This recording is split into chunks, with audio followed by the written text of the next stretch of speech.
അനുമോൾക്ക് പകരം ഇപ്പോൾ ഉള്ള ഒരു അവസ്ഥയിൽ രേണുസുതി ആയിരുന്നുവെങ്കിൽ, അനുമോൾ ഈ കരഞ്ഞത് രേണുസുതി കരഞ്ഞിരുന്നുവെങ്കിൽ, അനുമോൾ ഈ പറഞ്ഞത് രേണുസുതി പറഞ്ഞിരുന്നുവെങ്കിൽ എന്ന് കുറേയധികം കമന്റ്സുകൾ ഞാൻ കണ്ടു.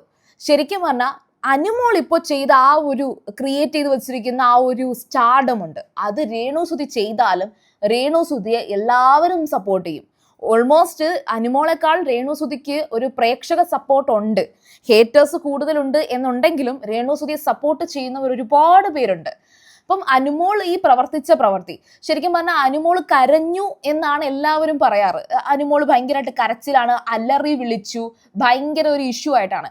അത് മാത്രമല്ല, അനുമോള് ചില സമയത്ത് പെരുമാറുന്നത് കാണുകയാണെങ്കിൽ ഒരു തുമ്പും വാലും ഇല്ല, മാനസിക രോഗിയെ പോലെ എന്നൊക്കെയുള്ള കമന്റുകളൊക്കെ ഞാൻ വായിച്ചിരുന്നു.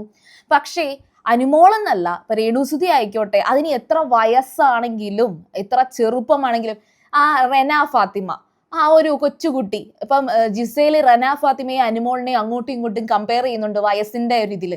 ഓ, റെനയ്ക്കാണെങ്കിൽ ഇത്ര ചെറുപ്പമായിട്ട് എന്തൊരു മെച്യൂരിറ്റിയാണ്, അനുമോൾ ഇത്രയും പ്രായമുണ്ട് എന്നിട്ടും കാണിക്കുന്ന കണ്ടോ, റെനയുടെ അത്ര പോലും മെച്യൂരിറ്റി ഇല്ല എന്ന് ജിസേൽ ഒരു ദിവസം രാത്രി ഇരുന്ന് പറയുന്നുണ്ടായിരുന്നു ലൈവിനകത്ത്. പക്ഷേ റെന എന്തോ ചെയ്യുന്നേ, റെന ഒരു പോയിന്റ് കിട്ടിയാൽ ആ പോയിന്റിനകത്ത് ഇല്ല അനീഷ് കിടന്ന് ബഹളം വെക്കുന്ന കണക്ക് റെന കിടന്ന് ബഹളം വെക്കും. ഇനി ഒന്നും കിട്ടിയില്ലെങ്കിൽ ഇരുന്ന് കൊഞ്ഞണം കുത്തും. ഇതാണ് റെന ഫാത്തിമ. അതും ആരുടെയെങ്കിലുമൊക്കെ സപ്പോർട്ടോടുകൂടി, ആരുടെയെങ്കിലും കൂട്ടുകൂടി അവിടെ ഒളിച്ചിരിക്കാൻ ശ്രമിക്കുന്ന ഒരു വ്യക്തി കൂടിയാണ് റെന ഫാത്തിമ. ആര്യനും ജിസേലുമാണ് റെനയുടെ വലം കൈയും ഇടം കൈയും. അതാണ് റെന ഫാത്തിമ.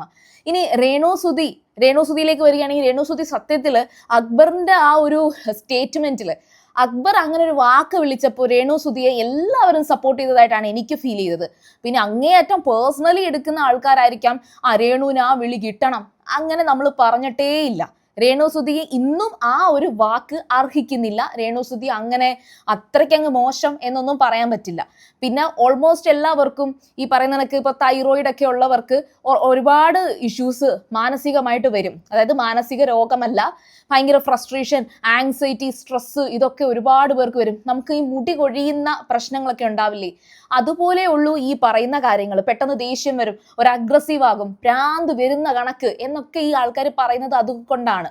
അതൊക്കെ ഈ തൈറോയിഡ് ഒക്കെ ഉള്ളവർക്ക്, PCOD ഉള്ളവർക്ക് ഇതൊക്കെ നമുക്ക് ഈ ലക്ഷണങ്ങളൊക്കെ ഉണ്ടാകാറുണ്ട്. ഇനി അനുമോള് എന്താണ് ചെയ്തത്, രേണുസുതി എന്താണ് ചെയ്യേണ്ടത് എന്നൊക്കെ പറയുകയാണെങ്കിൽ, രേണുസുതിക്ക് ഒരു ജയിൽ ടാസ്ക് വന്ന സമയത്ത് രേണുസുതി ഞാൻ ആക്റ്റീവ് ആകും, ഞാൻ ഫ്ലവർ അല്ലടാ ഫയർ ആടാ എന്നൊക്കെ പറഞ്ഞില്ലേ. ഇതൊന്നും നമ്മൾ കളിയാക്കുന്നില്ല. അവരുടെ ഒരു ക്യാരക്ടർ, അവരങ്ങനെയൊക്കെ പറയുന്നു, പറയട്ടെ. അതുപോലെ തന്നെ രേണുസുതി ഒരു ലൈഫ് ടാസ്കിന്റെ ആ ഒരു ഇതുണ്ടല്ലോ, ഒരിടത്ത് അതൊന്നും ഞാൻ അധിക്ഷേപിച്ചിട്ടില്ല. കാരണം എന്തെന്നറിയോ, അവരുടെ ഒരു രീതി അതാണ്. കുറച്ച് ഡ്രമാറ്റിക് ആയിട്ട് സംസാരിക്കുന്നത് മനഃപൂർവ്വമല്ല, അവരുടെ ഒരു ടോക്കിംഗ് സ്റ്റൈലാണ്. ഇപ്പൊ ഞാൻ ഇവിടെ നിന്ന് കുറച്ചധികം അഗ്രസീവ് ആയിട്ടാണ് സംസാരിക്കുന്നത്, അല്ലെങ്കിൽ ഞാൻ സംസാരിക്കുന്നതിന്റെ ഒരു വോയിസ് മോഡുലേഷൻ ഉണ്ട്, അതിപ്പോ എന്റെ വോയിസ് മോഡുലേഷൻ ആണ്. അതേപോലെ രേണുസുതി ഒരു കഥ പറയുമ്പോൾ ഞാൻ അങ്ങനെ ആയിരുന്നു, ഇങ്ങനെ ചെയ്തു, അതൊന്നും ഒരു തെറ്റല്ല. അതൊക്കെ ഓരോരുത്തരുടെ മാനറിസം ആണ്. ഇപ്പൊ നെവിന്റെ മാനറിസം കണ്ടിട്ടില്ലേ, അതൊന്നും ഒരു തെറ്റല്ല. അതൊക്കെ ഓരോ വ്യക്തികൾക്കും ഡിഫറെന്റ് ആണ്. അത് ചിലർക്ക് കാണുമ്പോൾ എല്ലാവരും ഇതെന്താ ഇങ്ങനെ ചെയ്യുന്നേ, അങ്ങനെ ചോദിക്കേണ്ട കാര്യമില്ല. അതൊക്കെ ഓരോരുത്തരുടെ ഒരു രീതിയാണ്. അവർ ട്രെയിൻ ചെയ്തെടുക്കുന്നതല്ല. അതൊക്കെ സ്വാഭാവികമായിട്ടും ജന്മനാ ചിലപ്പോൾ അങ്ങനെയായിരിക്കും. അങ്ങനെ ചെയ്യുന്നത് ഇപ്പൊ എന്ത് ചെയ്യാൻ പറ്റും, അത് അങ്ങനെയാണ്, നല്ല കാര്യം. അവർക്ക് ഓരോരുത്തർക്കും ഒരു സ്പെഷ്യൽ ലുക്ക് ഉണ്ട് എന്ന് പറഞ്ഞുകൂടി. അപ്പൊ രേണുസുതി അങ്ങനെയാണ്. പിന്നെ അനുമോൾ ഈ ചെയ്ത കാര്യം രേണുസുതി ചെയ്തിരുന്നുവെങ്കിൽ സപ്പോർട്ട് ചെയ്തേനെ.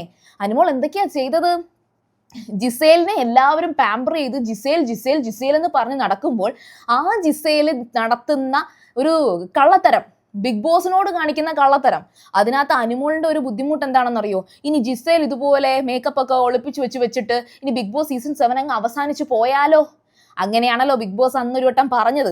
ആ ഒരു പേടി ജിസേലിനെ സംബന്ധിച്ച് നമുക്ക് ഈ അനുമോൾക്ക് മൈൻഡിൽ വന്നിട്ടുണ്ട്. കാരണം അനുമോൾ കുറെ ഷോ ഒക്കെ ചെയ്ത് നടക്കുന്നയാ, ബിഗ് ബോസ് അവസാനിച്ച് പോയാൽ അനുമോൾക്ക് വലിയൊരു നഷ്ടം സംഭവിക്കും. ഇനി രണ്ടാമത്തെ കാര്യം, രേണുസുതി ഇരുന്ന് കരയുന്ന കണക്കല്ല ശരിക്കും പറഞ്ഞാ അനുമോള് കരയുന്നത്. അനുമോളെ ചപ്പാത്തി അല്ലെങ്കിൽ ഒരു ഫുഡ് കട്ടു എന്ന് പറഞ്ഞിട്ട് കള്ളിയാക്കി ജിസേൽ വന്ന സമയത്താണ് ഞാൻ കട്ടത് നീ കണ്ടോ എന്ന് ചോദിച്ചുകൊണ്ടാണ് കൈ ചൂട്ടിക്കൊണ്ട് അനുമോള് ജിസേലിന്റെ അടുത്തോട്ട് ചെല്ലുന്നത്. അതിനുശേഷം മറ്റേ ജിസേൽ പെട്ടെന്ന് ആ കൈ ചൂണ്ടിയ കൈ തട്ടി മാറ്റി ജിസേലാണ് അനുമോളുടെ ദേഹത്ത് കൈവച്ചത്, അല്ലാതെ അനുമോളല്ല. അതിനുശേഷം എല്ലാവരും വളഞ്ഞിട്ട് തന്നെ ആക്രമിക്കുന്നു എന്ന് തോന്നിയ ഒരു മൊമെന്റിൽ അലറി വിളിച്ച് കയ്യിന്ന് പോകുന്ന ഒരു സീനുണ്ട്, ഭയങ്കരമായിട്ടും ഒരു ഷോക്കിംഗ് ആയിട്ടുള്ളത്. പക്ഷേ രേണു സുധി എന്താണ് ചെയ്തത്? രേണു സുധി ഒറ്റയ്ക്കിരുന്ന് കരയുന്നത് മുഴുവൻ എൻ്റെ മക്കൾ എന്ത് ചെയ്യും, അല്ലെങ്കിൽ അത് ബിഗ് ബോസിന്റെ ഗെയിം അല്ല. ബിഗ് ബോസിൽ വന്നിട്ട് ഇതേ കണക്ക് ഇമോഷൻസ് എടുത്തു കഴിഞ്ഞാൽ ആരും സപ്പോർട്ട് ചെയ്യേണ്ട കാര്യമില്ലല്ലോ. അത് അവരുടെ പേഴ്സണൽ മെന്റൽ ഒരു വിഷമം, അവരുടെ പേഴ്സണൽ വിഷമമല്ലേ. അത് ബിഗ് ബോസ് ഗെയിം അല്ലല്ലോ. നമ്മൾ ഗെയിമിനെ കുറിച്ചുള്ള കാര്യങ്ങളാണ് പറയുന്നത്. അത് സ്ട്രോങ് ആയിട്ട് ഇങ്ങനെ കളിച്ചു, ഇങ്ങനെ കളിക്കണം, ഇതിങ്ങനെ പറഞ്ഞതിൽ തെറ്റില്ല എന്നല്ലേ പറയുന്നത്. അല്ലാതെ രേണു സുധി ആ ഒരു സമയത്ത് അക്ബറിന്റെ ഒരു സ്റ്റേറ്റ്മെന്റിന്റെ പേരിൽ കളിയാക്കിയ ഒരു വാക്ക്, ആ വാക്കിന്റെ പേരിൽ രേണു സുധി തിരിച്ചു പറഞ്ഞു, നന്നായി എന്ന് തന്നെയാണ് പറയുന്നത്. പക്ഷേ ആ സെയിം സാധനം എടുത്ത് 2 ആഴ്ച വലിച്ചു നീട്ടുന്നത് കൊണ്ട് എന്ത് കാര്യം? ഇന്നത്തെ എപ്പിസോഡ് അവസാനിക്കുമ്പോഴത്തേക്കും ലാലേട്ടൻ രേണു സുധിയോട് വീണ്ടും ചോദിക്കും, നിങ്ങൾക്ക് ഇനിയും ക്ഷമിക്കാൻ പറ്റിയില്ലേ എന്ന്. അപ്പോൾ രേണു സുധി വേറെ, അനുമോള് വേറെ, സാഹചര്യം വേറെ, രണ്ടുപേരുടെയും സാഹചര്യം വേറെ. അനുമോള് കരയുന്ന കാര്യങ്ങൾ വേറെ, രേണു സുധി കരയുന്ന കാര്യങ്ങൾ വേറെ. അനുമോളിന് പകരം രേണു സുധിയാണ് ഈ സെയിം സംഭവത്തിലൂടെ കടന്നു പോകുന്നതെങ്കിൽ ഉറപ്പായിട്ടും രേണു സുധിയെ സപ്പോർട്ട് ചെയ്യും. അപ്പോൾ ഓക്കെ, നിങ്ങൾക്ക് കാര്യം മനസ്സിലായി എന്ന് എനിക്ക് തോന്നുന്നു.